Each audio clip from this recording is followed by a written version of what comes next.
Welcome to another Empowered series. We have a very special guest today, Mr. Shyam from Vancouver, Canada. He's an independent publisher. He runs KAMA Gayatri, the publishing company, and it is mainly into erotica and romance literature. And today we are discussing another key area, love, sex, and the mess. Hello, so let's welcome Mr. Shyam. Hi, how you doing? Good, thank you so much. So, Shyam, today, we are discussing about love, sex, and the mess. So, before we dive in deep into the topic, let me quickly introduce myself. My name is Ritika Vasudev. I'm a relationship coach, and I help people get unstuck in their relationship. And today, we are discussing a very key area, which is related to your emotions, which is related to your physical being and your mental health also. And also it is connected to your spiritual belief. So we are talking of love, sex, and the mess. And we have a very special guest, Mr. Shyam, whose publishing house has a niche of publishing into erotica and romance. So let's hear from Mr. Shyam that what got him into this niche market of erotica and romance. Well, my name is Shyam Wazir. I'm a resident of Vancouver, BC, Canada, and my publishing company, KAMA GAYATRI Publications Incorporated. We're just basically in this. We're still, even though we're in our second year, we're still in the startup phase. We have one ebook up on Amazon. It's called "He Beats Me Without Restraint Before Sex." It's not for everybody. It's BDSM based. That's bondage, discipline, sadomasochism, or it could be considered. The acronym can be multifaceted, but in any case, we have one erotica up, and our forthcoming romance, Her Overtly Voluptuous Body Excited My Lust, that's going to be coming up on Amazon soon. So keep an eye out for Her Overtly Voluptuous Body Excited My Lust. This is my first interview ever, so I'm a little bit nervous. I've never had an interview for. I've done interviews before in my podcast previously that I have with a best friend of mine, but I myself have never been interviewed. That's not true. I was interviewed once before on television when I was working in theater and film, but this is new for me to do this kind of thing as an entrepreneur. So I really don't know. So I just want to know, how do you define, like, when you say the mess, like love, sex, and the mess, what does the mess look like to you, Ritika ji? What does it look like to you? Wow. Wow, that's a very interesting. You put the ball in my court. How does it you're the one who came up with the title. Yes. So as a relationship coach, if I answer this, so the mess is the confusion. The mess is the uncertainty of the relationship, where they are going in their relationship. And it is also related to sex and the sexual beliefs and people measuring their worthiness with the sex, especially for women. Like if they go ahead with sex in the relationship where there is no certainty, where there is no future, they measure that sex in that relationship with their worthiness. That are they worthy? Or if the relationship goes nowhere, they tend to blame themselves. So that is one part of the confusion. If I talk about men, the men I've coached in my sessions, so they are having multiple partners and they don't know who to go ahead with. And despite having multiple partners, having access to all the sources of enjoyment, still they're not happy. Somewhere they feel unfulfilled. So what is it that is making them unfulfilled? Do they need to be in love to enjoy sex, or do they need to have sex to feel the feelings of love? If they have both, but still there is a missing factor, what is that missing factor? So what is it that makes the relationship complete and fulfilled? So what is this mess they get into, and how do they come out of it? Okay, this is a good question, because earlier today when I was on TikTok, I was listening to multimillionaire entrepreneur Brad Lee talking about this very thing when it pertains to men, and about how men who are opting to be non-monogamous and opting to have more than one partner, it's that they have some hole inside themselves that's not fulfilled. They have either a lack of trust or a something that they might not like about themselves, and they need that validation. They need that extraneous validation outside of the relationship that they have with their primary female mate or primary male mate, depending on which way they swing. Um, and so they need to find fulfillment outside of the relationship in order to gain that validation. Now, the thing is, that validation that they're seeking is not necessitated for them to experience that validation at all. Because in truth, what they're lacking is something that's happening within themselves, inside themselves psychologically. They're perceiving that they're lacking when really they're not. And this could be as something as simple as maybe they have some type of unfulfilled sexual fantasy or fetish that their partner isn't willing to fulfill for them. Or maybe that they feel that they're getting a bit older and they're feeling that their machismo is lessening. So to reassert themselves as a man and to regain confidence in their masculinity, they're needing something outside of themselves for validation. In any case, it comes down to searching for a sense of validation, of reconfirmation of themselves. And it's bred by the praxis of insecurity, ultimately. That's what Brad Lee's postulation on that stance was. And I agree with them on that. Like, that's not what he said verbatim, but that's what he was addressing. And another thing is that, like, we also got to take age into consideration too. Like, the way a man might think in their teens about sex to their 20s about sex will be vastly different.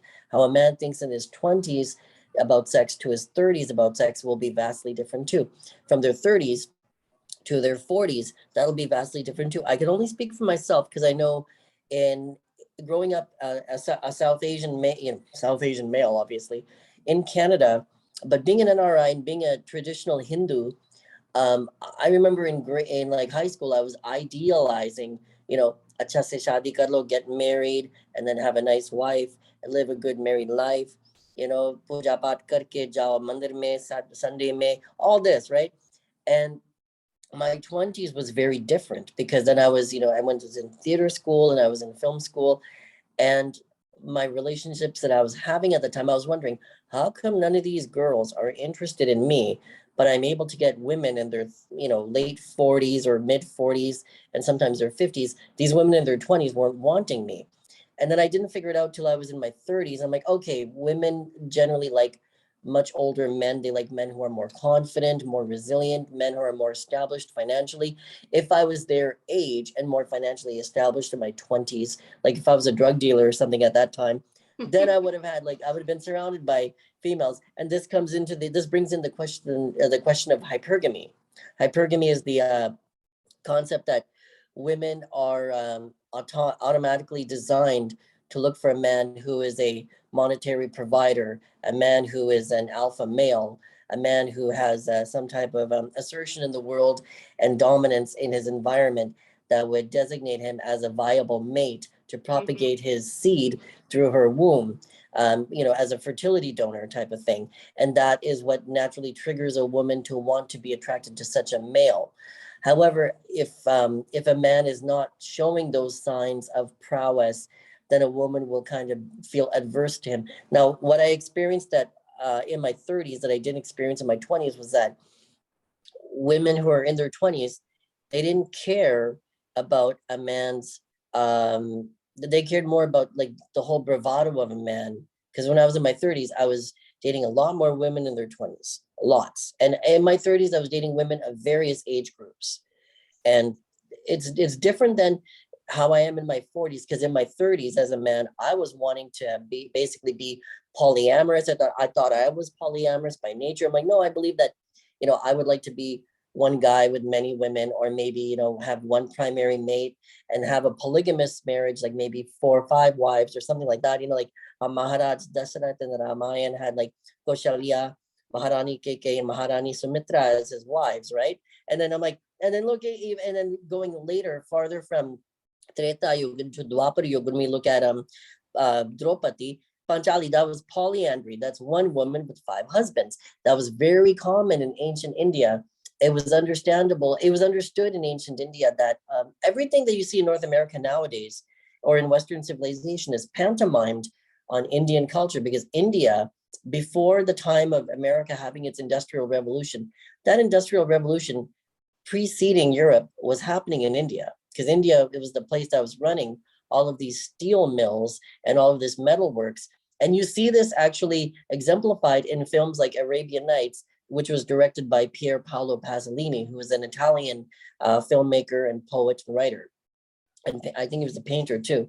Yeah. So we see that a lot of history has been overshadowed through the westernization of our universities. And we know this because even our greatest university, one of India's biggest universities, Nalanda University, what was it? It took 3 months for the Westerners to decimate it, to like burn it to the ground. It was such a strong and powerful university, mostly made of marble and metal, you know? So we as Indians have to decondition ourselves from the westernized bourgeoisie that's infracted upon our sociological template, remove them forthrightly, violently if necessary, and align with a more Asiatic praxis, with a more Asiatic. Even though we're at war with China right now at the border, we have to understand that China understood its integrity as an Asian nation and didn't allow itself to become westernized, but stood its ground in being autonomous in its Asiaticness. India needs to be that. Again, India was that once. India was that once. So was Iran. We have to come to a place of that again. And if that means making alliance with China and Russia, so be it. That's what I think Hindustan should do. Because Hindustan, China, and Russia are ancient civilizations. We know how the world works. We've been running running it for a long time, many centuries, millennia even, before new nations did, like North America or like Australia or Europe. And so we need to align with an Asian front in order to gain our strength again as a nation. And we need to eradicate and remove the coercion that we've experienced by the barbaric invaders that have distilled and diluted our vidya, and then now they're propagating it to their own people. They're teaching in universities that yoga only started in the 1700s and it was something that was influenced by the West. That's not true. Yoga is thousands upon thousands of years old. If we go according to the Hindu Shastras, we know that it's millions of years old.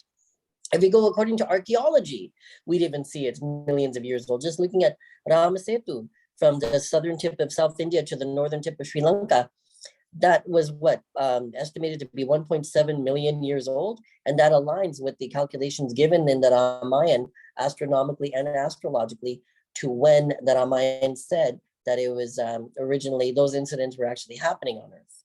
So we need to come to a place again where Hindustan is Hindustan. We're not the Middle East. We don't want any contentions with the Middle East, of course. There's no wars that we want with Iran or Qatar or Afghanistan or any of these countries. But Hindustan has to understand the integrity of itself as being a Hindu nation with Buddhism, with Jainism, with Sikhism, and retain our autonomy there. And as Hindus, I'm not saying this as a standpoint coming from Hindutva or anything like that. I'm just saying that we need to uphold ourselves with our indigenous Indian integrity once again, and allot out any invasive Abrahamic thought that might be an incursion on us indigenously as Indian people, because we are not a Christian nation. We are not an Islamic nation. We are not a Jewish nation. We have nothing against the Jews. And that said, we have no ties to Germany and the way they bastardized the swastika and co-opted and stole our Arya designation. The term Aryan was Arya, they bastardized it to Aryan. It was originally Arya, and it was first mentioned in the Avesta of the Zoroastrians and the Rig Veda of the Hindus. This is a term that was used by Indo-Iranian people. This whole myth of the Aryan and Dravidian people is BS. This is something concocted by the Westerners to suffuse Indian society with dissension amongst the North and the South, and to conquer and divide the people from the North and the South. We are a one people. Our entire culture is Arya. The Dravida people, it was based on their cultural values and their artistic stylings and architecture that was different from the North. That's it. But it had nothing to do with anything other than that. We have to remember that the term Arya was also used in Buddhist scriptures, Jain scriptures, and Sikh scriptures. And that is why India's influence over all of the Eastern religions, spanning from Taoism to Shinto to even Falun Dafa, is imminent there. The West sees this, and they want us to forget that. But we have to eradicate and eliminate, even if with violence, any incursion against our Hindustani ways and bring it up again to a powerful pan-Asiatic front. That is what is necessitated now in Kali Yuga. Anyway, we were talking about sex, and I go into a political rant. No, this is very deep and very fascinating, because we must know our roots, that where we are coming from and how liberated we were before. That's what we were talking about. Yeah, we were liberated sexually. So sorry to interrupt you. Like North America is now, if we look at the times of Ramayana and Mahabharata, and even as recent as the Kama Sutra by Vatsyayan, which was written in, I think, the 12th century, that shows that we were a civilization that accepted LGBTQ. In fact, the term Tritiya Prakriti, which means quote unquote third gender, that doesn't just pertain to hijras, that doesn't just pertain to transgender. Tritiya Prakriti means LGBTQ. That's exactly what it means. If you're a lesbian, top or bottom, if you're gay, top or bottom, if you're non-binary, if you're transgender, whatever the hell you are, whatever you are in that rainbow, that's Tritiya Prakriti. There's Purush Prakriti, Stri Prakriti, and then there's Tritiya Prakriti, the LGBTQ. We had that already implemented in our society. We were cool with it. We see it nowadays, the way we revere and honor hijras when we see them. We see it nowadays in the way we don't beat up gay people, but we understand, okay, they're a bit more effeminate looking, alag hai from the straight people, but it's not bad.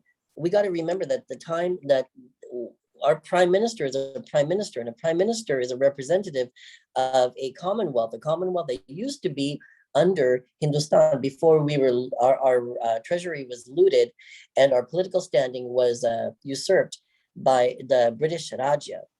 We got to remember that, and they try to erase that from history books, but we got to remind people what the history books have erased and make them remember who we were. Yes. And for this purpose, I think we need to really realize that China and Russia are more so our allies than enemies, and we need to strengthen those bonds of friendship rather than try to breed seeds of dissension between those us and those nations. Wow, it's very important. That's very They're on our side of the continent. Yes. They're our neighbors. And for a long time, we got to remember, in the ancient days, the wars were between Persia, India, and China. Who's running things? India or China? India or China? Persia, India or China? Persia, India or China? We got to bring things back to that, those times. And now it's Russia. Russia's on the forefront too. I do not agree with what's happening in the Ukraine necessarily, but I understand from a political standpoint that if you want to make an omelet, you got to break some eggs. War is an ugly thing. Territorialism and totalitarianism for governance overtaking requires brutality. Unfortunately, that's just the way politics runs. And to demonize a country like Russia for what they've been doing, America's been doing that for centuries, for like the last 2 centuries. Don't get it twisted now. Britain's been doing that for like 4 or 5 centuries now, 3 or 4 centuries. This is the way conquest happens. This is the way this is the way world governments are formed, through conquest, through overtaking other countries that are, weaker in power than those stronger countries. Now, it's unfortunate that it has to be committed in such a heinous way that causes so much destruction. Bringing it back to how I was saying, our Arya roots and culture that's been usurped by the Germans in the just the last century.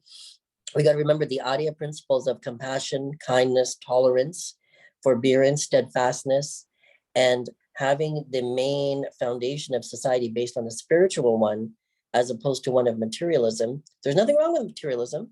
Materialism is a good thing. We need material means, but coming back to a place of spirituality, then we can learn, or relearn rather, how to unite spirituality into our sexuality. Yeah, I think that's very, very deep what you have just shared with us.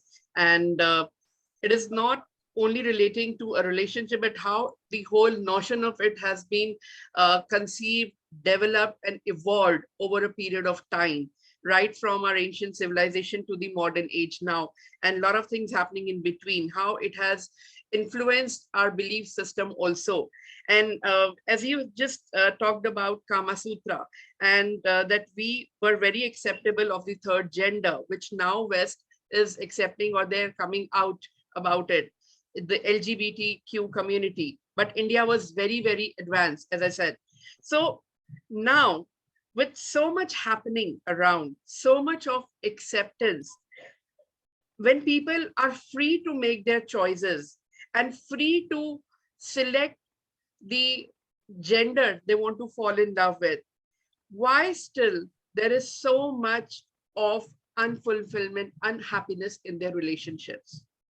If they want to choose the same sex partner, they can choose that. If they want to be into a straight relationship, they can do that. But still, they are not fulfilled. So what is that? And also, I want to share on the same note, you pointed about the validation, that people are looking for validation from external source.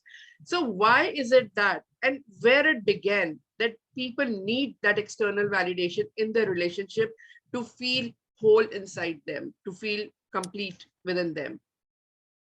This reminds me of why I left film originally about 12 years ago when I was working in film. And that's because through media, we're taught to be consumers, and how you remain a consumer to keep the global economy going is by being suffused with constant insecurity, by feeling and seeing images that always ascertain to you that you're not enough unless you drive such and such car. You're not enough unless you have such or such type of body. You're not enough unless you're such or such type of race. You're not enough unless you have such or such type of look. You're not enough unless you wear such or such type of clothing. You're not enough unless you wear such and such type of cologne. You're not enough unless you look at this height or that weight or this or that, any of those things. These are ways of breeding insecurity into people, and that will naturally bring about what we're seeing in media now, these movements like the body positive movement for persons who are plus size, the body positive movement for persons with disabilities, the mental health wellness movement, which is giving a validation for persons with mental health, which is actually counterproductive in my opinion, in the sense that it's allowing people who generally need to be in society taken care of the validation that, oh no, they can be autonomous. A lot of them can't be autonomous because with their mental illness, it's difficult for them to make decisions on their own. And this, simultaneous to that, this whole issue dealing with mental illness and bringing awareness to mental illness is giving the populace an excuse to baby themselves and say, oh no, because of I have to look after my mental health. And it's causing people to become disempowered. It's breeding disempowerment en masse globally towards people, and allowing a few fraction of the 1% to 5% to hold total power, wherein they're not insecure at all and they're not having problems with their mental health and this and that. That is just this whole mental health, hashtag mental health and mental wellness is a ruse to bring about subjugation of the 80% and of the 18 to 19% of the upper middle class. It's just a way to basically keep people prevented from progressing in life. If you can change a person's mindset, and impact their mindset to be completely negative or counterproductive, they will not be fortuitous in going forward and remaining stable. And thus remaining destabilized, they will be easier and more susceptible to control. So we got to remember this. This not only bleeds into the mental health component and also the insecurity component of why people are seeking validation. It's keeping them debilitated to always want to seek validation. They will always want to seek validation because they will always be subdued and submerged in this mindset of inferiority. Oh, I have a mental health problem. Oh, my mental health isn't good today. Oh, this, that. They're babying themselves. And then, oh, I'm not good enough unless I drive a Bentley. Oh, I'm not good enough unless I'm a size 4. Oh, I'm not good enough. I need to get ass implants or hip implants or thigh implants. Yeah. Botox on my lips, Botox on my eyes, all this nonsense, when really you're fine just the way you are, because people like different things.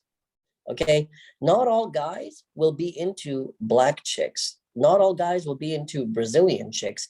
Not all guys will be into white chicks. Not all guys will be into Asian chicks.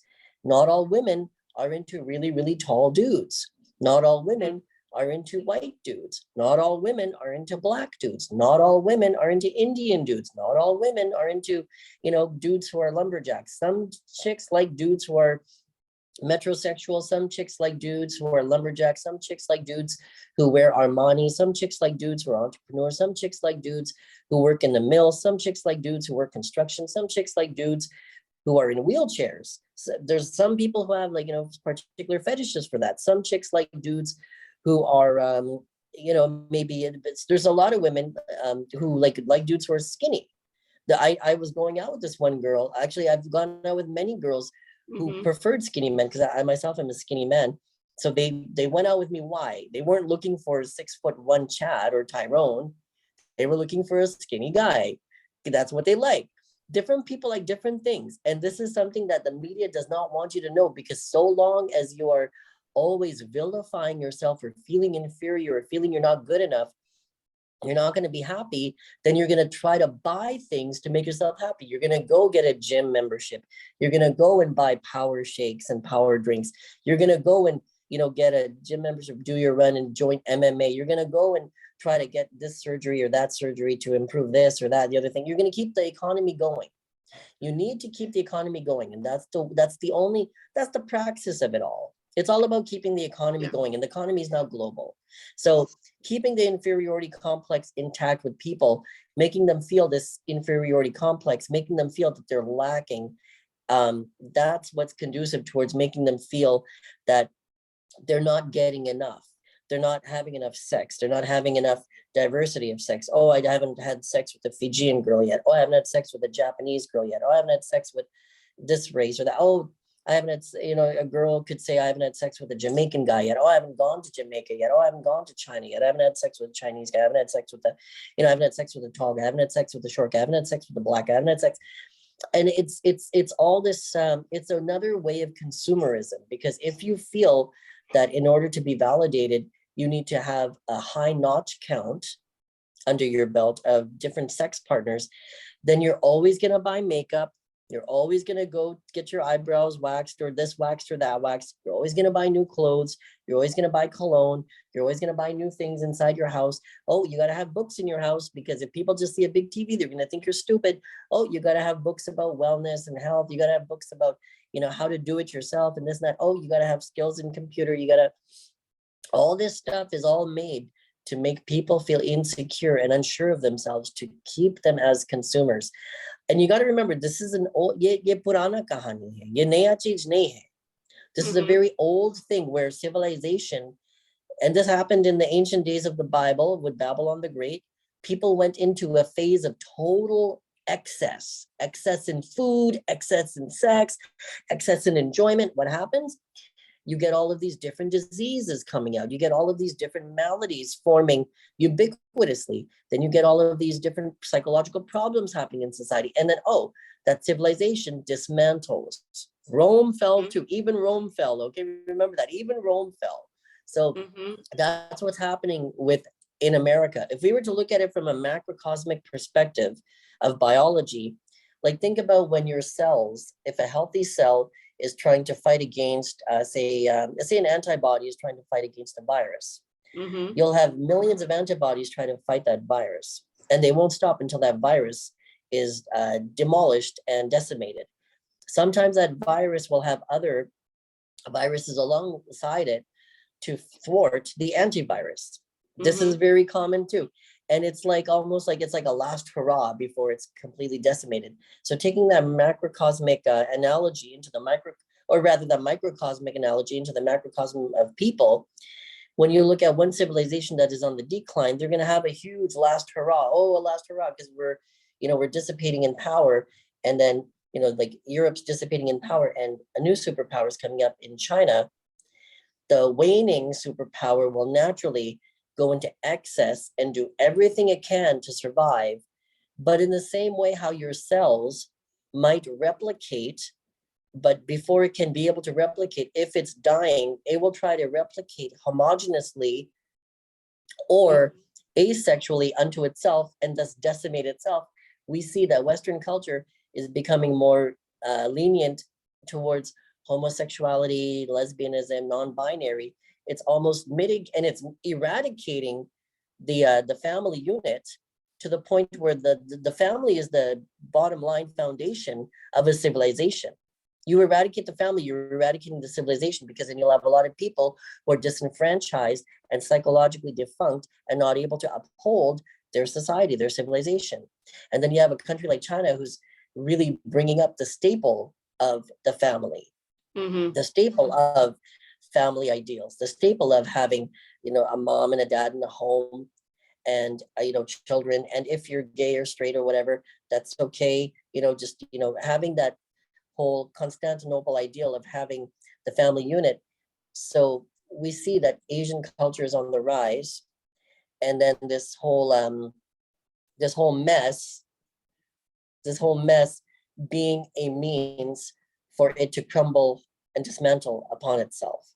So sex, relationships, and the mess, I think we're naturally seeing the mess basically, a necessity for cleaning up itself as a new, almost like a new world order is rising up, where there's going to be a new type of civilization that's bred on original family values, traditional values, which will allow fortitude into societies, and that'll proliferate globally. Now that we're a global economy, now that we're a global society, due to the internet. Yeah. So go ahead. So I agree. So listening to the interesting facts and information that you're just sharing with me. So what comes to my mind is that it's consumerism that's keeping people away. And the other thing that draws attention is the basic human need, that people are lacking confidence because they're comparing themselves so much with others, what's being shown in the media, or maybe what people around them are doing in terms to look uber cool. And people somewhere in that comparison are losing themselves and they are not accepting themselves. So so the key message that I have understood from your message is that people need to be more confident within themselves. So they need to validate themselves rather than looking for outside factors that is influencing them to make a decision that maybe they are not enough, maybe they are not having enough, or they need to buy certain clothes, or they need to be a certain body type, because somewhere deep inside they are not feeling complete in themselves. So they are lacking confidence. And you also made this beautiful point that coming back to the roots or the traditional Asian roots, this can be addressed, because the Asian system has always been rooted into deep values about people and looking after their people as a unit, as a family, which nowadays has become is broken. So now it's become demonized. People They're are demonizing the family unit. Yes. So now they are not, they don't have the security, the stability of a family, and they're growing up in an unsafe environment. Because when I have my global clients, and they come from a background where they have not been raised in a safe environment, so they have different challenges as compared to the people when I'm coaching from the Asian community, because they come from a safe family environment. So their requirements are different. Their requirements are maybe they are not able to express themselves sexually. But from somebody coming from the Western culture, they can express, but they have such deep beliefs. They have beliefs about not being enough, being insecure, because they have been raised by, they have been raised as a foster kid, or they have been raised by somebody, or in an orphanage, or single parent, many other things. So their lack is of a different kind. But Whether we talk about the Asian culture or we talk about the Western culture, it is not about the culture, but what I am understanding in this is it's about the human needs, the need to Yes. be loved, the need to be accepted, the need to be accepted as they are without judgment. And Yeah. this is what is making things complex. And our media, you talked a lot about media, that how media is influencing in shaping our mindset relating to sex, relating to our emotional needs, relating to our material needs, how it is influencing everything, and in comparison how it is making us uh, grow in dark. So we are growing more in dark rather than accepting the light of this life, the beauty of life, the gift of life. We are going into the darkness of not feeling enough, not being enough. Yeah, you know what? I wanted to mention something here. As we get older, as people get older, you start to realize that you start to see a lot of the poppycock of society and how it tries to predicate to you how to be, how to act, how to do things. And you fall away from that and you start to love yourself and you start to validate yourself and you start to honor who you are. And as you do that, this is another thing. This is why they don't want you to, this is why the media, the people who control the media don't want you to know who you are. Because once you know who you are and what you like and what you don't like, what you want, what you don't want, what you need and what you don't need, then no one can sway your opinion. No one could dissuade you from who you are. No one can buy or sell you anything because you're too smart to see it. And then you know what you want. And then you go after what you want. And when you go after what you want, you usually get it. Now, here's what, and if you don't get it, then you're like, okay, it's not for me. Let's go find another thing that I want. And if you love yourself, when you love yourself and accept yourself for all that you are, either if even if you accept something that's less than you, it might be a situation where you're trying to maybe be there for someone or do something that's out of your comfort zone, but you're willing to do it as a sort of self-sacrifice. But generally, if you know who you are and you know what you need and you know what you want in a partner, or if you know you're polygamous or polyandrous partners, then you'll go after that. And when you go after that, you will find exactly what it is you're looking for. For example, I realized recently this year that I like women who wear high heels and lipstick. That might not sound like a big deal. That might not sound like a big deal. But in my 30s, I was like, oh no. Or in my 20s, I was like, oh no, I want a woman who's self-assured and she could be whoever she wants to be, whether she wears makeup or not. She's naturally beautiful. No, I didn't know who I was as a man until I was dating when I was 32 years old. I was dating this Chinese girl, and she was from China. And me being raised in the West, I was so influenced by feminism that I had emasculated myself automatically, subconsciously, by my environmental conditioning, that I demonized my dad's patriarchal induced ways from traditional Indian culture. And I was trying very hard to be something I'm not, because I thought this is, oh, I'm supposed to be this open-minded feminist type of guy, equal opportunist. Women are equals. I'm not saying that women are equals. A woman can be a psychologist or a lawyer or a doctor the same as a man. But a woman's role in society is very different from a man's. A woman's role at nighttime, walking to her car at night, she is in greater danger of being beaten up, kidnapped, robbed, or raped than a man is. That's a reality. I don't care what you say, that's a reality. A robber will think twice about assaulting a man, but they might not think twice about assaulting a woman. A rapist might think twice. They might not be attracted to a man. They might, just be after a woman. Someone who wants to, a murderer might think of, murdering a woman is much easier than murdering a man, because the man might bring up a fight. So we're biologically different. We might mentally, intellectually, we might be on equal par. A woman can become an engineer just as easily as a man can. Look, even in India, Kaikeyi in Treta Yuga, she was fighting alongside Maharaj Dasharat. You know, she Yeah. picked up a sword too. She was able to fight, and she was the most beautiful wife. You could be a hot woman who can kick ass. That's not a problem. But what I'm saying is that like a man biologically is different from a woman still. And that said, the roles that we have in society are very different. And it wasn't until I had that Chinese girlfriend who she made me feel comfortable with being masculine. She said she liked that she wanted me to take leadership. Once she got me into taking leadership of the relationship, and I was like, okay, look, you don't have to do that because you're in Canada now. I was like, look, honey, you're in Canada now. You don't have to follow the Asian way of following that, right? The way that North America tries to impress upon the world, its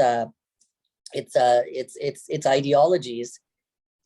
That's not always right. No, my ex brought me into form of myself as a man that I don't mind telling her, like if she wants to cook me something, because she asked me one day, well, if she could wash the dishes. I'm like, look, you're not in China.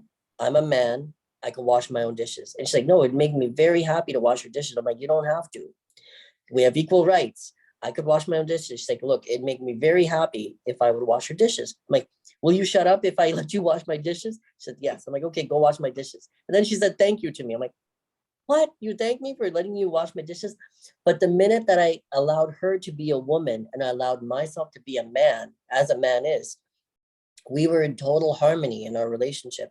And it changed my worldview, because then I accepted my true male power of being a man and allowing a woman to be a woman, allowing myself to take leadership as a man, to take ownership of my woman, to lead my woman, to be there for my woman, to be caring for my woman. It made me a better human being in accepting my masculinity.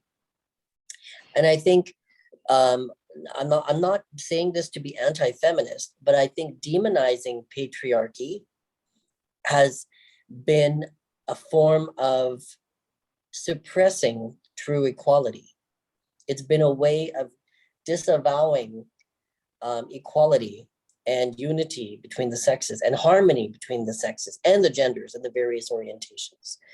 I think when we accept ourselves as we are and we act the way we need to act and want to act normally, how we naturally feel that we are, then we get more harmonized into nature.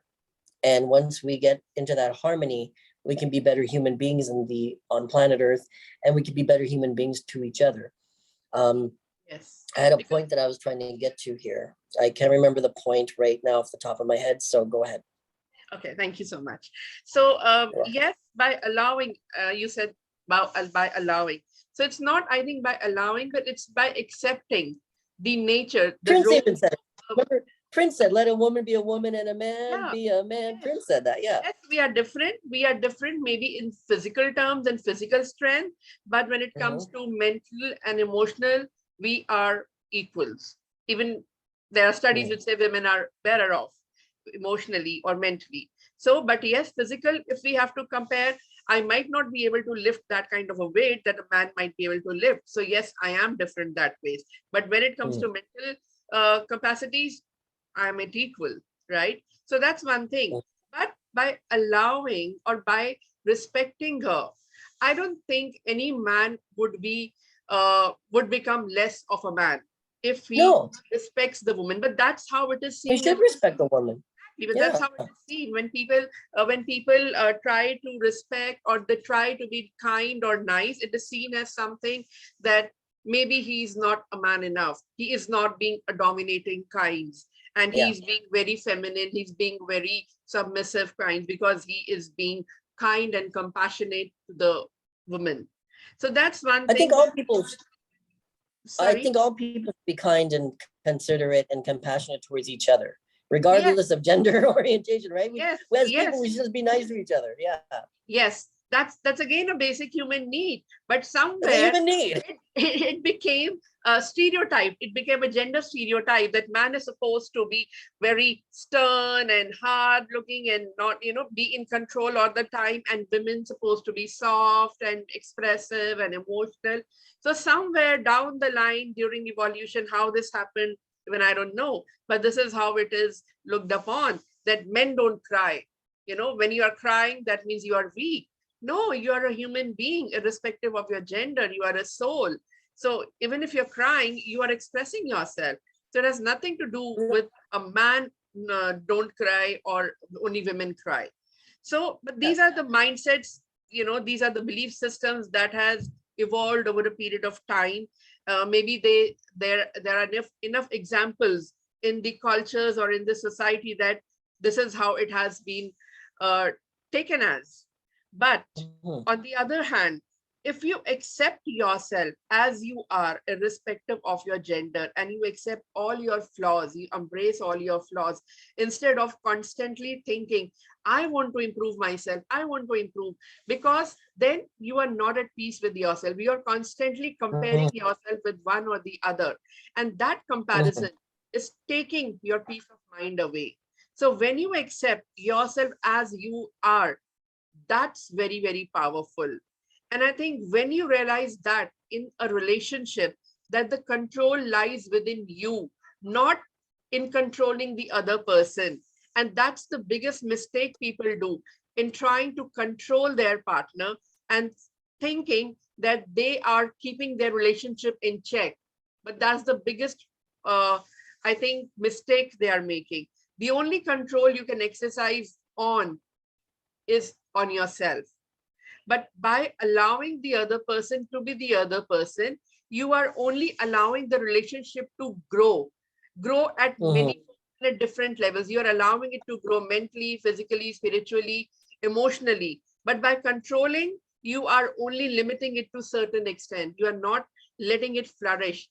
And that's where I think you feel unfulfilled. You feel unfulfilled within yourself, you feel unfulfilled in your relationship, and you see your partner as somebody who will come and complete you. Like I'll this example from this movie Jerry Maguire, where they say, I remember I saw Jerry Maguire. I complete you. But I think nobody can complete you unless you want to feel complete within yourself. I agree with you on that. Only can give you strategies how to do that, how to be there from point A to point B. But nobody can come and make you feel complete within you. I concur with what you're saying, but I think that the context of the film, it was meaning it differently. Because I think it means because I remember what I was going to say. As a man in his 40s now, I realize that I like women who wear lipstick and high heels, right? So that's something that for me is now a non-negotiable. So I'm getting closer to the type of woman that I'm looking for. And I met someone. I am seeing someone right now. She's a wonderful woman. She's a Vietnamese woman. We'll just leave it at that. I don't want to disclose any more on her part. This is her privacy. But what I wanted to say is that, for me, it seems like when I watch Jerry Maguire now, in comparison and contrast to how I saw it when I was 16 years old, when it first came out, 1996 or 98 or 97, around there. Excuse me, sorry. When I look at it, when they say, when the deaf couple sign language to each other, you complete me, I think it means more so that we are complementary. Like, you complete me. Like, I found what I was looking for in you. Yes, I found what I was looking for in you. In that way, you complete me. And I think that that's what Jerry Maguire was, as a movie, was trying to say. Like, Jerry had everything. He had everything in his mind. He was, already self-sufficient. He was already, a burgeoning person in the sports industry.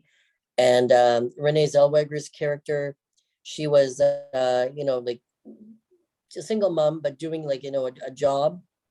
But I think she found completion in him because she found a man she can support and stand by with integrity. Because she thought he was a jerk before, until she read his memo, and that made her fall in love with him, because she saw his underbelly. She saw his integrity. That had nothing to do with his machismo. That had nothing to do with the amount of women that he had sex with. Because remember, in the beginning of the film, it showed how many women he's slept with, and how he, had a problem with being alone, etc., etc. But she didn't fall in love with that aspect of him. No, she was a good woman. She was a single mom. but she fell in love with who he was as a person, who he was. And she remember what she said to her sister, I love him for the man that he is. I love him for the man that he's trying to become, you know, like the man he's developing as this, you know, guy who owns his own company, you know, where he looks after different sports figures. And, but for him, at first he was trying to be a father to the child because the child was, you know, fatherless. And that's what was keeping them together. But in the end, he realized that no, she had everything that he was requiring in his life to feel complete and whole.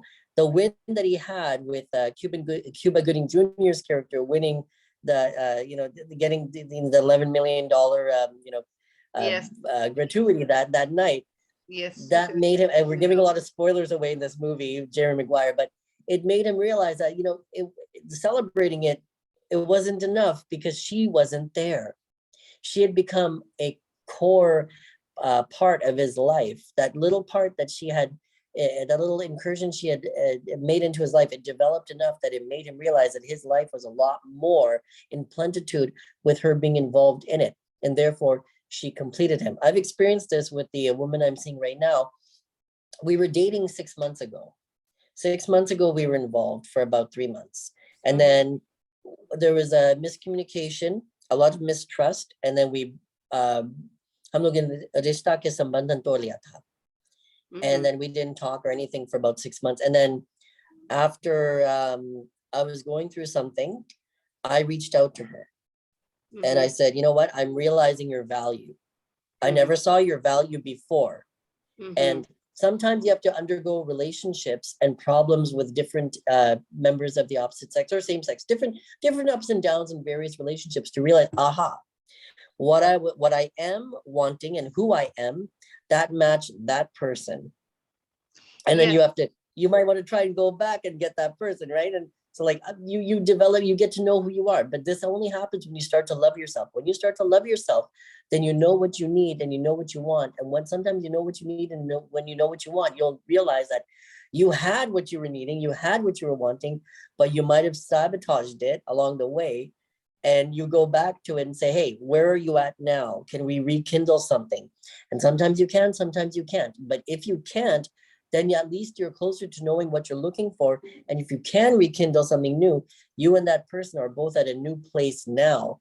And you're mature enough now, based on your newfound knowledge and through experience, to know that you can value them for all that they are, for who they are and what they are, because that matches you. And it always matched you, but you didn't know that it matched you. Yes. So sometimes that happens too. We get to know ourselves as we get older and the more we interact with each other.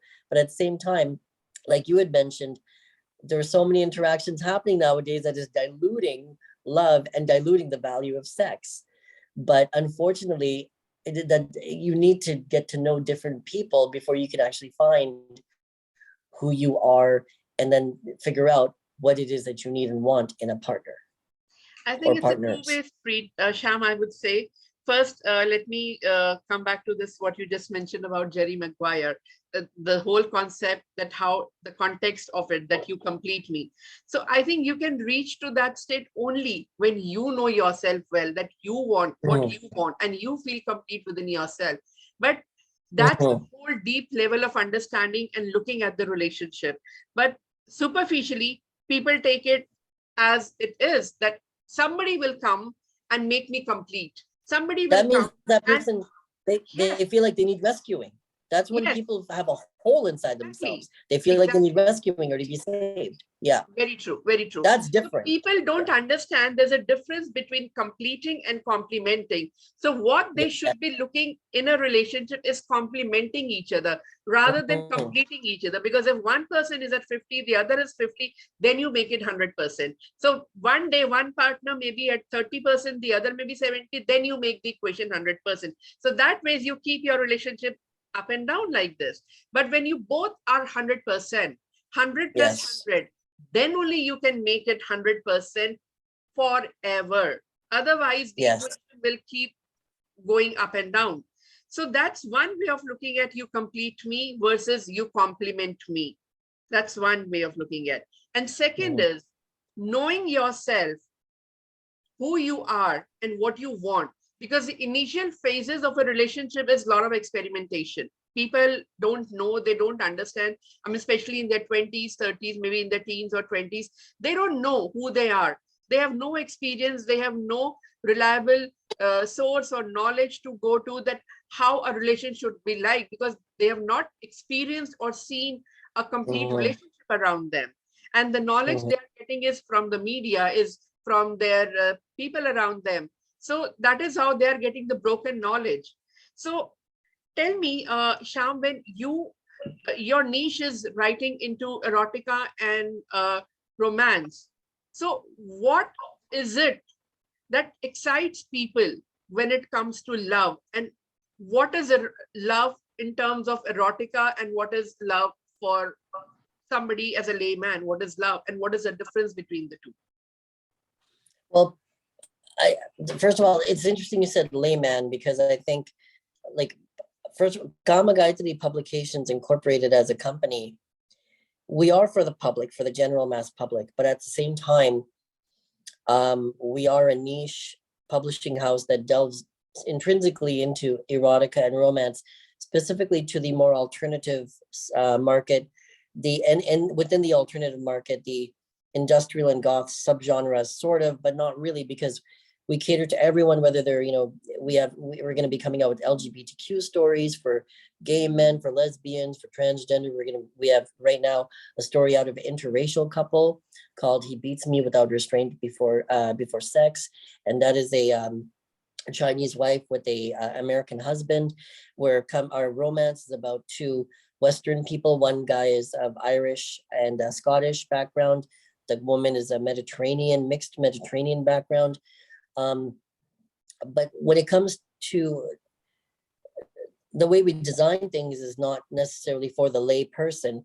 Our stories are very complex, with very, very, very intricately crafted characters that have complexities within themselves, because all people, we're all multi-layered. We're not just, we're not just cookie cutter, outline of what, we're not like each other. We're all very different people. People are complicated. And what we do is, in terms of erotica, I think erotica more so leans in towards the physicalization of amorous need for a person. And then the romance is the emotional and the mental necessitation for a person. I think both are mental. Erotica and romance is the mental, but the erotica is more physical and the romance is more emotional. You know what I mean? And the romance is more geared towards definitely more so towards, the female and LGBTQ audience. Not a lot of men, heterosexual men read romances. The eroticas are geared for everybody. That's not to say that men don't enjoy reading romance. Some men, I'm sure some men do enjoy reading romance.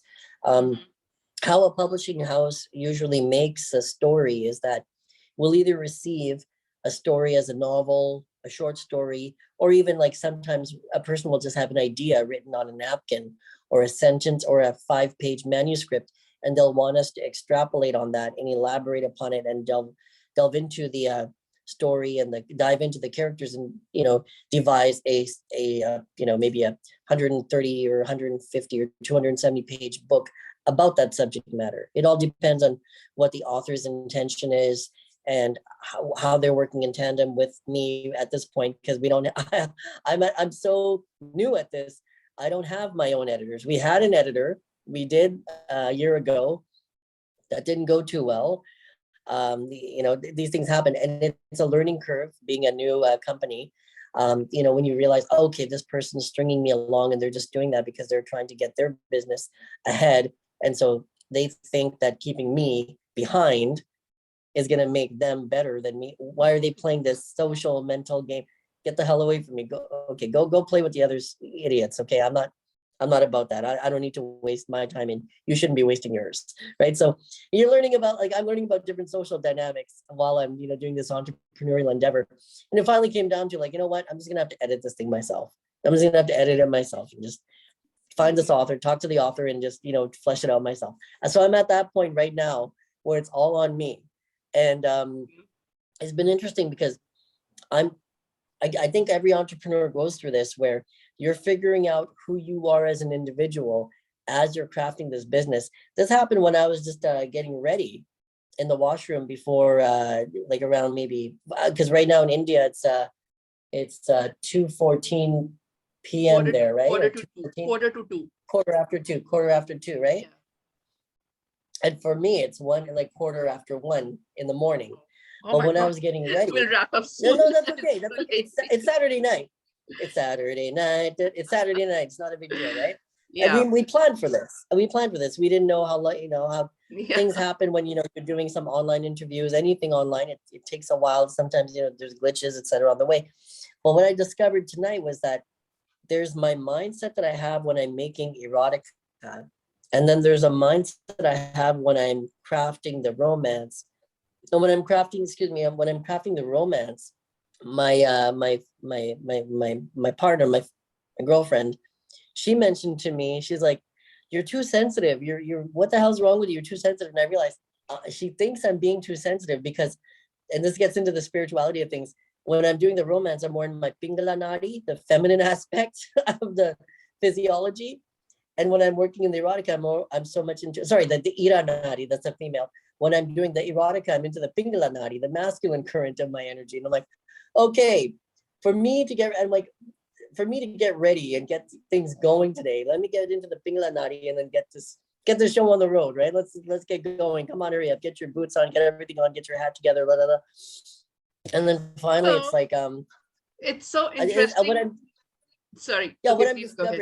What I'm discovering is that as a publisher, I'm having to be in a different mindset to get different things done. Like I couldn't create and write romance being in the Pingala Nadi, being in the erotica mindset of the mental, intellectual, physical. I had to be in the emotional, psychological, physical of the Ira Nadi in order to write the romance, and then to get things done functionally in my day-to-day affairs. I'm a man. I gotta be in my Pingala Nadi. I can't be in the Ira Nadi and all indecisive. It's like interesting and beautiful fact that you have brought about is that when you want to create something of emotional, then it has to be a feminine energy. That's the creative energy. When you want to take something action oriented, it's a masculine energy. So when you're talking of erotica, it's all action. And so you are in your masculine mindset. And when you're writing of emotions, the softness, then it's your feminine mindset. And how I like you make this reference to the ancient wisdom of Ira and Pingala Nari, or the energies. So how scientific and advanced I think our Vedas and Puranas are, and how deeply it is connected to the sexual energy or the creative energy, right? So how deep is that? So how can, and this is coming from you because someone who is aware, who knows about this knowledge, but somebody who doesn't have this knowledge. And you just mentioned that you are creating complex characters. When you're writing, your stories are, intricately complex, and you're weaving those kind of characters. So you're creating the mess in the relationship. I am creating a mess. Yeah. What is the solution when it's such a complex story with complex thoughts, sexuality? So where do they end up in the end? Like where does it lead in their relationship? Okay, it depends on which story we're talking about, because we only have one story up on Amazon so far. And our second, that's our first erotica, our volume 1, book 1 of the erotica. The volume 1, book 1 of the romance is coming out soon. See, every romance story is different because all of us as people are different. Even the characters, how they're devised, are different. This romance, the characters started out, the original manuscript was a blonde Irish girl named Eleanor and a ginger, red-haired, Scottish guy named, what was his name? Seamus. Then that evolved into, Seamus evolved into being the 6'1" gingerly man named Gregory Mills II, who comes from, generational wealth. And then Eleanor turned into Celeste Draco, this Mediterranean brown-haired, plump woman who's 5'3", really on the voluptuous side, overtly curvaceous, crystalline blue eyes, and an Instagram model with a, social media model with, we can't say OnlyFans, so we have a different term that we use in the book to denote OnlyFans, of course. And then bringing about like how like this rich man has this relationship with this this independently wealthy woman, but a woman who comes from a broken home. So we have this guy who comes from a very, very well-established foundation of a very wonderful home environment, a stable home environment, with a woman who is incredibly damaged from a very broken home. And that's how the story was devised from the beginning. Now, what's interesting is that through the process of this, I have been meeting so many different people of so many different backgrounds, of so many different socioeconomic constructs within their backgrounds. Mm-hmm. And it's kind of imbuing the story with like, because for a couple of years there, I was numb. I was emotionally numb. And I know why I was numb, because I had gotten out of a relationship wherein I felt like I was being used as a man. And I was being used for my masculine energy. I was being used for my libido. That's what I felt like. And so in order for me to carry on with school at the time, before the pandemic, to carry on with my responsibilities, I had to numb myself. I'm like, okay, dude, if I want to get, going and go forward, I have to like block off these emotions and just, go full force as a man. And I did, and I blocked those emotions, and I basically numbed myself. And it wasn't until I developed feelings for somebody else in my life that I allowed myself to feel, because they were in close proximity to me. So I allowed myself to feel again. But allowing myself to feel again, it brought up this whole cesspool of emotions that I'd suppressed for like 2 or 3 years. And I was like, whoa. It was like trying to do some journaling and figuring out what's going on with myself emotion, like what the hell? And then managing these emotions after suppressing them for 2 or 3 years, and then getting them in line and being like, okay, these are my feelings, and this is allotted for that person, that's allotted for that person, this relates to that situation, this relates to this situation. Okay, let's work these into our characters, and let's work not that we're taking our experiences from interactions with people into the characters. We're taking the raw emotion and using that as a catalyst to bring about life in an otherwise static 2-dimensional character, to bring the character to life as a 3-dimensional character in your mind when you read it. Beautiful. That's what we were doing. And so each character, when you do that, and this goes back into the work I did 20 years ago in theater and film, when you create a character, oftentimes the character takes on their own life. I'm reminded of the Mahabharata when Eklavya he wasn't allowed at the Gurukul. So then instead, he created a murti of Dronacharya, and that murti of Dronacharya psychically taught Eklavya how to fight and how to do archery and how to do gadavad and all this stuff, how to use all the weapons. And finally, because Brahm is within everything, and Brahm, if you imbue it with your faith and your bhakti shraddha, it'll manifest as an energy conduit to teach you. In this way, Sanskrit is a very much alive language, because when we look at Vishwamitra, sorry to digress here, when Vishwamitra was getting the key bij mantras of what became the Gayatri mantra, each shabd of the bij mantra taught him something. Then when he got the full Gayatri mantra and he chanted it, he created Gayatri Devi through the chanting of the Gayatri mantra, and then Gayatri Devi taught him. So it's energy working in a symbiosis with us creating and us being created and us being the creation and us being creative. So similarly, Eklavya worshipped this murti of Dronacharya, and then this murti of Dronacharya psychically taught Eklavya how to fight. He taught him how to fight so good that Eklavya was greater than Arjun. Dronacharya, the real Dronacharya, came and saw Eklavya fighting and said, okay, look, we can't let this guy be greater than Arjun, because Arjun was his top student. So then he said to Eklavya, because you did this without me actually teaching you. You owe me a Guru Dakshana. Eklavya said, name your price. I'll give you my Guru Dakshana. He's like, cut off your thumb. And Eklavya did that. And then he was never as good as Arjun because he had that one minus that Dronachari ensured that Eklavya could never top Arjun. So in the similar way, when we imbue a character, it's us creating something, it's me creating something, but that character itself takes on a new life of its own and says, in my psyche, I like this kind of music, I dress like this, I look like that. And then it becomes something created almost in the antarlok, like a projection that you see with the abhas of your ajna chakra that you project into the antarlok through your suksham sharir and your manomaya kosh. And it kind of orates to you how it wants to manifest itself and what it feels, what it doesn't feel. And as I'm typing this character, no, Celeste wouldn't do that. Celeste is more like this. Oh, Gregory wouldn't do that. Gregory's more like this. Henrietta wouldn't do that. Henrietta is more like this. And this is where the creation becomes creative, because all things are alive. From the Hindu standpoint, from the Eastern philosophical standpoint, stemming from Hinduism originally, it teaches us that all things are Brahm, whether it's animate or inanimate, all things are alive.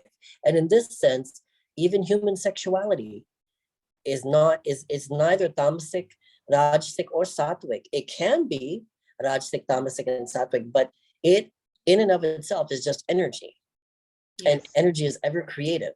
We are the ones who codify what it is, or it can take on a life of its own and become codified unto itself based on how we perceive it. Yes, I completely agree to this of this Indian Hindu philosophy, because they say that sexual energy is the highest form of energy where it is transmuted into spiritual energy or the spirit energy. So I'll share an example. Yeah. Yes. So I'll share an example. There was Swami Vivekananda. So he once went to a library and borrowed 4 encyclopedias from there. And he returned those encyclopedias after 4 days to the library. So the librarian asked him that, have you read this? I mean, it is just impossible to read all 4 encyclopedias in 4 days and be reading every word of it. And he says, yes, I have. And he wasn't sure. The librarian wasn't sure. So he just picks up the books and randomly questions him from the encyclopedias. And he was able to answer every word, even the page number, that where it is written on that page, because he had such photographic memory. And what was the reason behind it? The reason is that he was a brahmachari, and for 12 years, they say, if you do not spill, or you do not, what is the word? I don't know. Ejaculate. You do not ejaculate your semen. You do not ejaculate the sperm. So you're preserving that energy. And if you preserve it for 12 years, you can transmute into spiritual energy. It becomes so powerful that you can do anything you want to manifest, anything you think of, you learn, remember, any possible activity, because now you are working with nature. Now your energy is one with nature. So he could remember everything. And even I remember Elon Musk saying somewhere that if you want to create something, then preserve your sexual energy. Because by doing so, you are leaking your energy. And you can use the same energy in creating and manifesting something positive in your life. And I think this is why people are right now very lost and confused, because they are leaking their energy. I'm not saying somebody to become a brahmachari or to practice celibacy, but to use it wisely, to use it. I'm going to mention something here, because these things aren't talked about anymore in Hinduism, and they have to be, because men can get very physiologically sick. So I have to mention this, okay? And these are sadhanas that Vivekananda had learned from Ramakrishna and his guru. And Ramakrishna, they do these sadhanas and they don't talk about it because they're so Narayan. They're considered impure or tamasic, that they're not shown to the mainstream, but I have to mention it, okay? Let me mention this. Yeah, please. Now, that does not, okay, now the reason why they preserve their semen, they redirect the pran of their seminal flow up to Sushumna Nadi. That is the central channel that your Kundalini goes up along the spine. Right. And they transform this energy by harmonizing the Ira and Pingala Nadi within the Sushumna Nadi, taking this Ojas into Tejas. Now, that said, Ojas and Tejas as a spiritual energy is separate from semen. It's resident within semen and women's sexual vaginal secretions, but it's separate from the physiological component of vaginal secretions and semen as well. And in fact, semen does have to be released, because if it's retained too much in the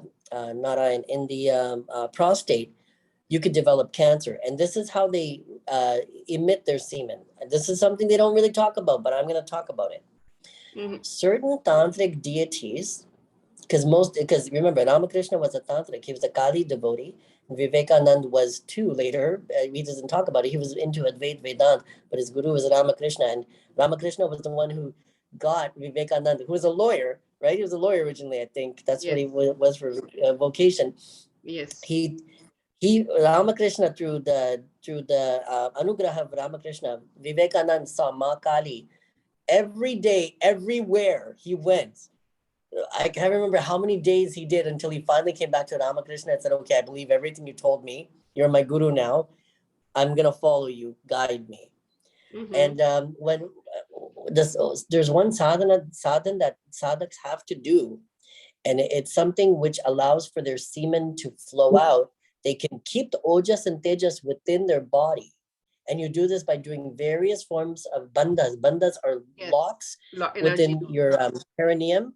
Yeah, locks of energy within your perineum, or where each chakra juncture is. And you do those bandhas by practicing pranayam, the rhythmic breathing, and balancing the 5 airs within your body. Now, the thing is, when you retain the ojas or tejas, you still have to release the physiological component of the semen. Now, these are certain sadhans that aren't taught to people. These are tantric sadhans that are only done usually in the samshan. And usually it's done as a remedy.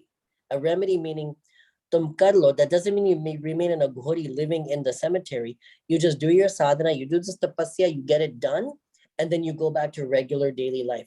There's one where, and it depends on which Mahavidya that your guru tells you that you're supposed to worship.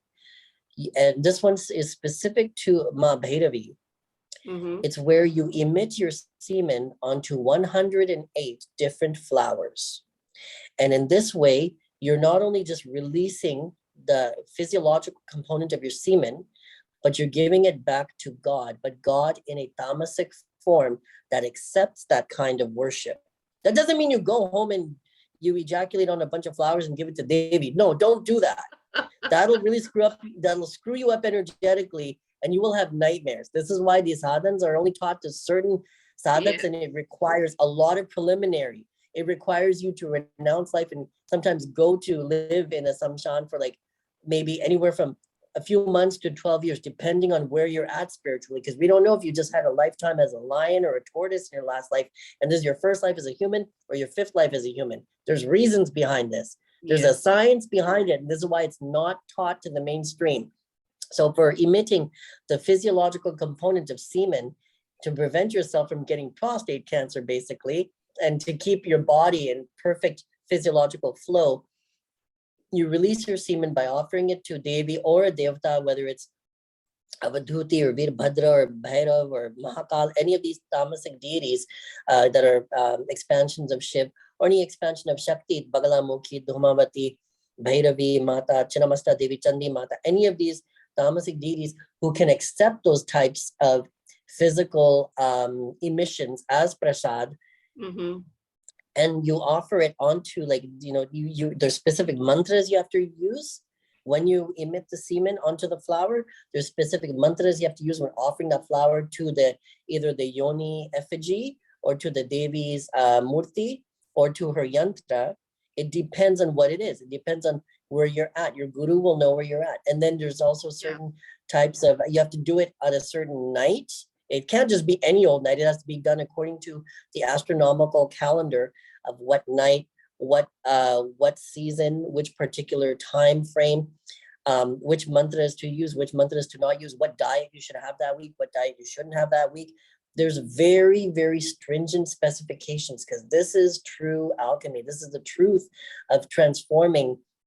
When they talk about turning mercury into gold, that's a metaphor for this. You're turning your ojas into tejas. You're turning your mercury, your raw physiological, biological waste or biological excess into a spiritual transmutation into a spiritual essence.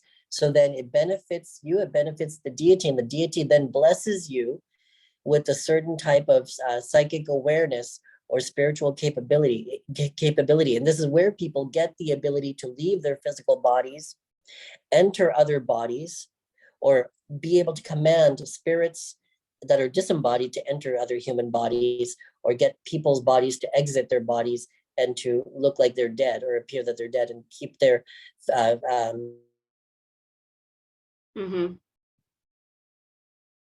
their spirit, their outside of their stool shari, their physical body. And this is where people have the fears around aghoris, avadhuts, and other tantrics. This is why, and rightfully they should. This is an example. This is exemplified in China when one of our knots. Remember, there were 18 major knots in the knot tradition of Shaivism and Shaktism. Bogar Nath went to China because his guru told him to propagate the vidhi. Vidhi means that which is to be known. To propagate the vidhi there in China, no one listened to him because he was a dark-skinned Indian man. So then he saw that there was this older man's body, and the man was dying. So he entered that body. And when he entered that body, his Indian body that he left, they'd already done the cremation funeral for that body. And so he realized that, Lord Shiva had designed it in such a way that he was to remain in that old Chinese man's body and teach. And that man became known as Lao Tzu. Lao Tzu who started Taoism.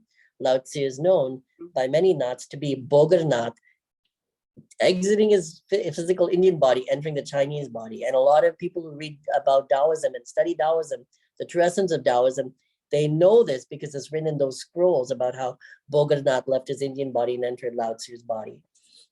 So these tantrics that do these types of things, these great ascetics of our tradition that do these things, they do them for a purpose, and they're not talked about, because if they're talked about, people would think that they're crazy or they're mad or they're doing something belligerent or they're doing something foul. But all it is it's a different science. It's a different science that's done in a different context under very harsh and strict specifications that not everyone is meant to do. And some people are like, oh, that looks cool, I want to go do it. Let's go to the samshan and screw around. No. This is why people who are meant for that type of sadhana are called virya or vir. They're vir, they're like heroes, because some people, they walk into a haunted house and if they see some cups rattling or like a cupboard rattling, they'll get so scared they'll run out. When you're working in the samshan doing sadhana, this is going to happen. You're going to see some things moving about. You're going to hear different children cackling in the cemetery. You're going to see ghosts sitting in front of you. You're going to be doing sadhana. You're going to be doing sadhana on a shav.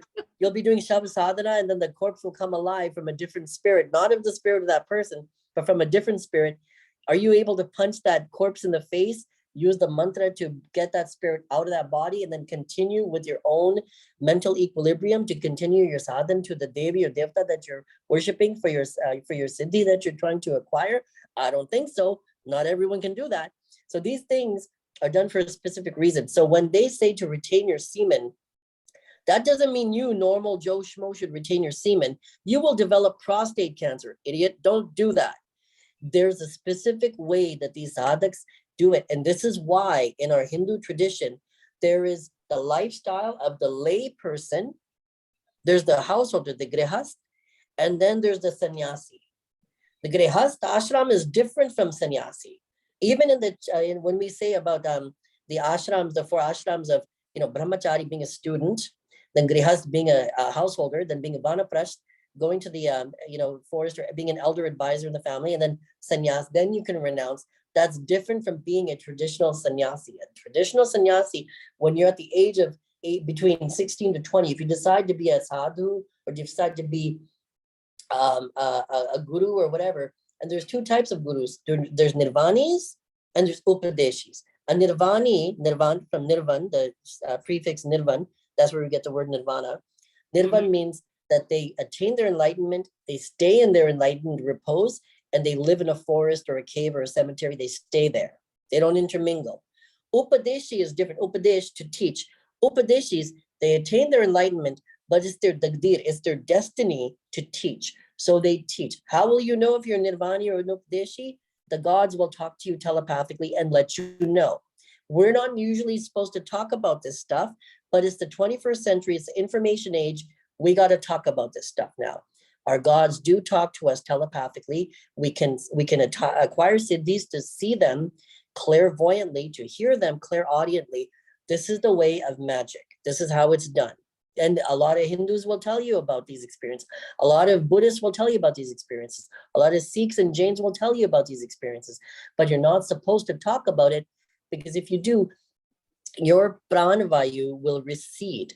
That's not so now in Kali Yuga. It's different now because it's the information age. People have to share these things to talk about it. Otherwise, the gyan will be lost. It'll be lost and it'll be taken away by people who are trying to eradicate our magic and our sorcery and our traditions, and twist it and distort it and co-opt it to be their own into some new age movement, which isn't theirs. It started in Hinduism. It started in the African tradition. It started in Amazonian traditions. Let your indigenous traditions thrive. Your native traditions that are intrinsic to you, wherever lands you are, even if you're from Europe and you're following a Scandinavian or Nordic path, you know, worshiping Odin or whatever, or you're in the Celtic region of Ireland or North Wales and you're worshiping, you know, Kale and all these other different, you know, Celtic gods and goddesses. Follow your indigenous traditions, and they need to prosper throughout the ages. True, I completely agree. And just to make it simpler for our audience, what you just said is that how semen can be, how you can keep our the sexual tejas, fluids. the tejas and the ojas you talked about, because our sexual organs can retain that energy. So how you can transmute that energy is a process which cannot be followed by just anybody. And there has to be a lot of sadhana, and there has to be under guidance of a spiritual master who can guide you through it, who can help you to transmute the sexual energy from the sexual organs up through your spine to the crown chakra, and how you can use it. That is one you said. Yes. And the other thing you said is that how this knowledge, this scientific knowledge has been with us for ages and ages, but now we are losing it because nobody's talking about it, and maybe they're not enough credible people to be talking about it, because people have twisted this knowledge a lot. So that is another reason. But at the same time, this knowledge is so important for people to come back to the roots. It's not about a religion. It is not about us talking about Hinduism. Hinduism is not a religion. It's a misnomer, because people think that it's a religion. It's not a religion. The religion is Sanatan Dharma, which is the eternal truth. But it is the philosophy of life. And that is why when people don't find answers elsewhere, they come back to the Indian or the ancient philosophy or the Eastern philosophy, because it is very, very deep, very, very rich, and it has answers to possibly everything that is existing on this planet right now. And they find the answers. And that is why people feel complete, because they find their answers at different levels, because there are different levels to your understanding. And as you are evolving in your journey, you are evolving in a physical sense, you're evolving in a mental, emotional, and then spiritual sense. So every layer of your evolution asks for a different kind of expansion and awareness. So when you get that awareness, then you need to go to the next level. And to go to the next level, you need to come back to your roots. You need to come back, because the roots why Vedas were created. Vedas were given by God for the humanity, but we lost it because people thought it is some kind of things, some magical things or something which never existed. It is a mythological, which is created by human. It is not created by human.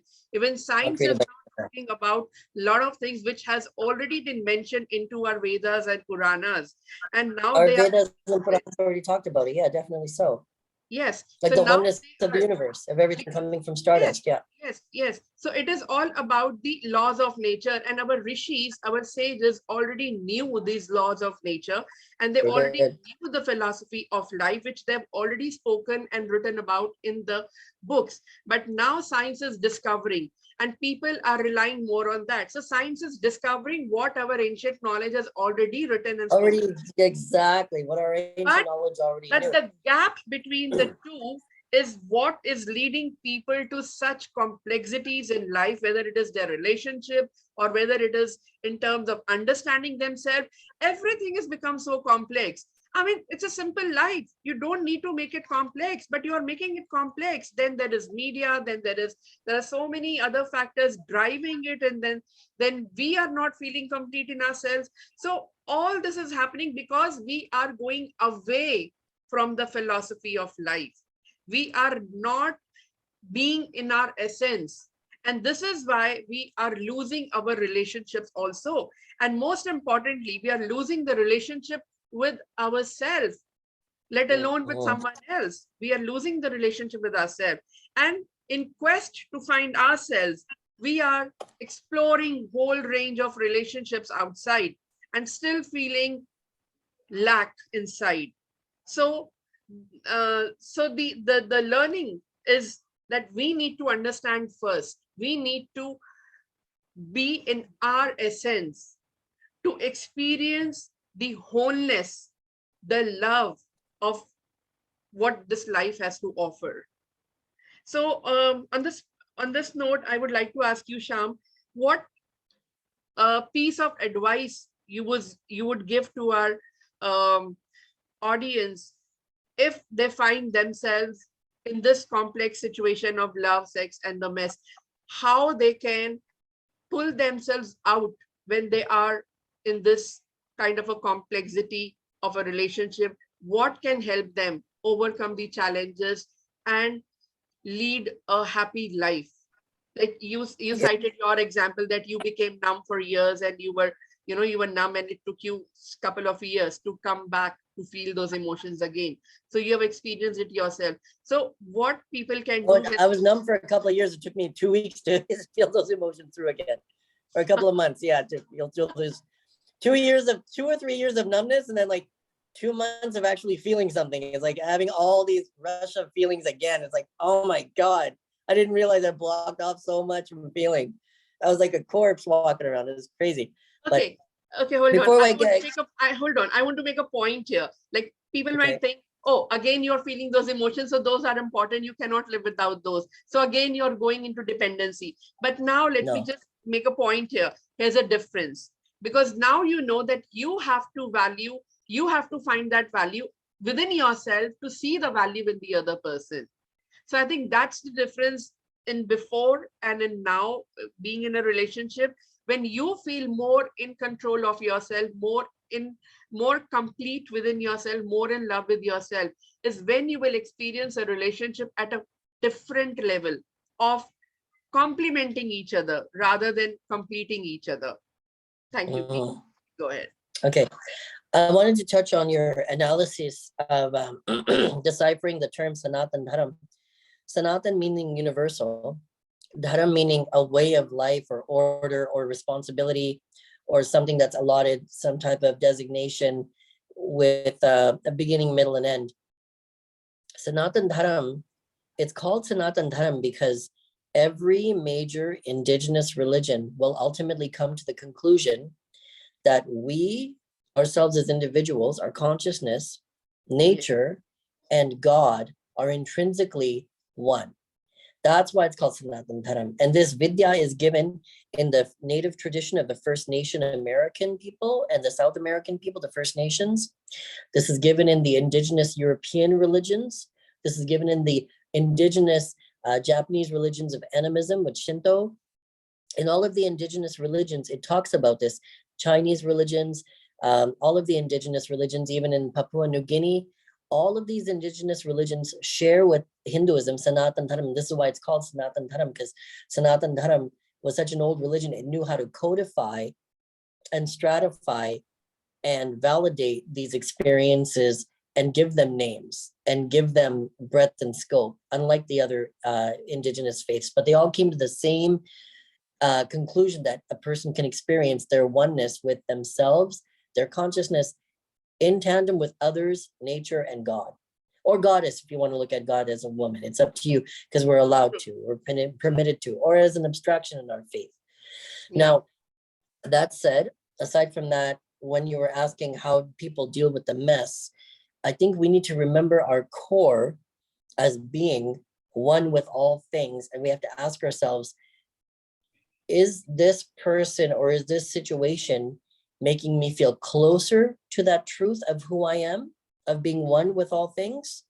Or is it making me feel farther apart and disconnected from that oneness and that fluidity with all things? And I think when we answer that question for ourselves personally, we'll know whether we ourselves are on the right path, whether we're following our dharam or not, because even dharam itself is in 4 parts. There's swadharam, which is our individual dharma, how we live our life. And then there's ashram dharam, where whether we're a student, brahmachari, grihast, a householder, vanaprasth, an elder advisor, or sannyas at the old age where we renounce. And then there's the varana dharam. Varana dharam means what is our occupation in life. Now that doesn't mean that, you know, a doctor is any better than a philosopher, or a philosopher is any better than an engineer, and an engineer is any more better than a person that works at McDonald's, or a person that works at McDonald's is any better than someone who cleans the latrines. Let's be honest here. If someone's not going to clean the bathroom, then no one's going to use that bathroom. So the person who cleans the bathroom is as valuable as the scholar who's teaching in the symposium, okay? So just knock it off. The original way how the Chaturvaran system was, it was just, see, I'm just going to say it, white people made it the word caste, but what it was in India originally was socio-economic stratification, meaning different social stratas earned different amount of economic resources, meaning money, and based on that, they had a class divide. But socioeconomic stratification doesn't deduce the fact that we are all intrinsically one, that Bhagawan is residing within each and every person, all things animate and inanimate. So in that sense, a dog is as valuable as a person. A person is as valuable as a tree. They function differently. But let's talk about people. The person who cleans the latrine is as important as the person who's the teacher inside the university. And the person teaching at the university is as important as the police commissioner who is trying to run the law to abide for being strong for citizens to live equally. And his job is just as important as the shopkeeper, the dukanwala who's owning the shop. And that guy's dukan is as important as the street vendor who's making you your chaat papadi on your lunch break, okay? We are all coexisting with each other.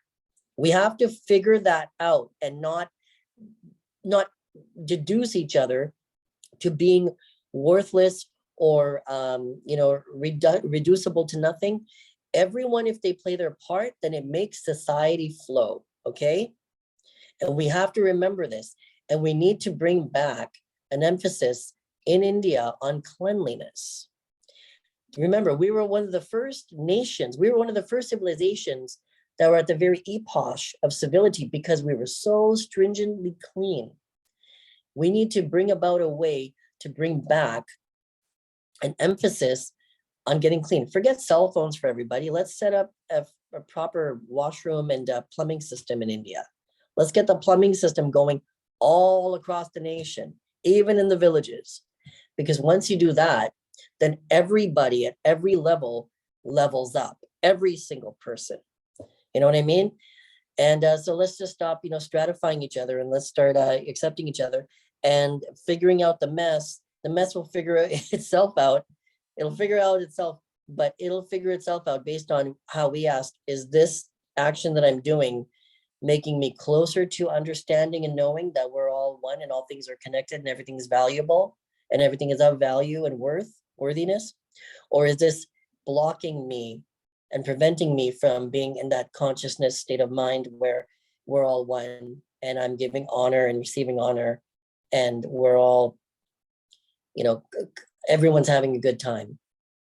So what's making you be closer to spirit, and what's getting you further away from spirit? Now, that said, if you're a person who's into, like, if you're a kinky person who's into pulling the woman's hair, if she wants her hair pulled, then yeah, she's having a good time and you're having a good time, then that's in tandem with the spirit. If she doesn't want her hair pulled and you're pulling her hair and you're having a good time, and it's making me feel good in spirit, but she's not having a good time, makes her feel farther away from spirit, well, buddy, you're being a perpetrator. You're being creepy. Don't do that. Everyone needs to have a good time. And if you're having a good time, it should be consensual adult fun. Everything should be done with full consent. Every person involved should have freedom to come or go in the situation. If anybody's uncomfortable in the romantic situation, they should have full permission to be able to leave or stop. I'm not wanting to do this. And that should be allowed and permitted. Everything should be with consent. Everything should be safe. Keep yourself safe. Use contraceptives, guys. Come on. There is a pandemic happening, for the last couple of years. Guess what? Underlying that, there's other pandemics happening with STIs, sexually transmitted infections. Okay, keep it clean, people. Keep it clean. So, wrap it up. And above all else, be respectful to each other. Treat everyone with respect. Treat yourself with respect. Love yourself. Treat yourself like a king or a queen. And then after you're fully treating yourself like a king or a queen, that doesn't mean you domineer over others. Treat yourself like a king or a queen. And then those who want to be dominated, dominate them. Those who don't. But take that love that you have for yourself and expand that to encompass everybody else. Okay. Wow, that's beautiful. And that's wonderful how you touched upon so deeply upon this topic, not just a superficial level, talking about emotions of that puppy love, I love you, you love me, but how deep the conditioning is around the sexuality of humans and how deeply it is connected to our roots and the philosophy of life. So this has been a very, very insightful, I think, conversation with so much takeaways from here, so many golden nuggets to be taken away from this conversation. So thank you so much, Shyam, for being here and sharing knowledge with us. And that's wonderful.